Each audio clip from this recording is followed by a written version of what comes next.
What's up, everyone? I am here, John Steele with Team Steele San Diego Homes, coming at you with episode 68 of Get Real with Real Estate. Today, I'm going to be talking about 1031 exchanges, something that comes up often in the investing world of real estate. And for those who aren't familiar with it, you may be wondering, like, what the heck is a 1031 exchange? 1031 exchange is basically, it's from the Internal Revenue Code 1031. And essentially what it is the ability to defer taxes on capital gains when selling properties. So kind of like a watered down, really simple version that a lot of people refer to as almost like rolling over your 401k, but with real estate. So let's say you bought a property, maybe 10 years ago, and you bought it for $200,000, and it's a rental property, right? The one thing with the 1031 exchanges is it only applies to investments. So this does not apply to a house that you live in for yourself. It's strictly rental properties. So let's say you bought a rental 10 years ago for $200,000. Let's say that property is now worth $500,000. That's a great return, right? Well, if you were to just sell that property, you would pay capital gains on that difference, so on the $300,000, which could be that's a sizable chunk of money, right? In some cases, you may need that money and you may want to sell, and that may make sense for you. In other cases, you may not actually want to sell to take the money out. You may just want to sell because maybe you have another property or another type of piece of real estate that you're interested in that maybe you like more or fits your needs better or gets you a better return. Well, you may not want to just sell, pay those gains and then buy another property.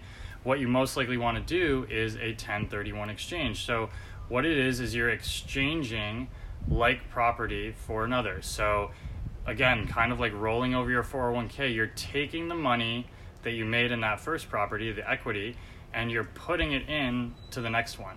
And when you do that, you defer the taxes on the capital gains. So you don't avoid them, you defer them. You essentially push them off. You don't have to pay them at that time.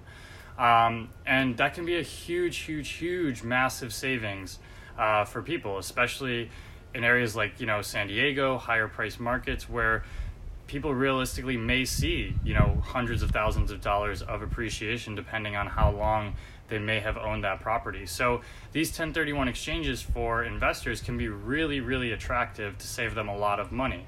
Now there are a few asterisks and caveats to it. Again, when you're rolling it over, the entire amount has to go into the next property. You cannot take any of the money out. So just like a 401k or something, you cannot take money out of that or you will get taxed on that money. You also have a certain window that you have to do everything in. So when you close on the house you're selling, you have 45 days to identify the other property or properties, because you can actually buy multiple with it. Again, you just have to use the total amount. It doesn't necessarily all have to go into one. You could potentially buy 2, 3, 4, whatever makes sense for you. And then you have 180 days from that closing to actually close on the next one. So things have to happen pretty fast when you're in a 1031 exchange. So it's important to kind of have your ducks in a row, have a solid game plan. You don't necessarily want to just like close on the property and then like, oh yeah, now I want to do a 1031, because again, you only have 180 days to literally close on the property. So you have to find the property, get your offer accepted, go through the inspections, do all that. And it may not happen right on the first one, right? So it's important to potentially have some backup options that you may be able to, step in if your first option doesn't work out. But again, I kind of mentioned before, it doesn't avoid all the taxes. What it does is defer them. Now, you can keep doing 1031 exchanges over and over and over again.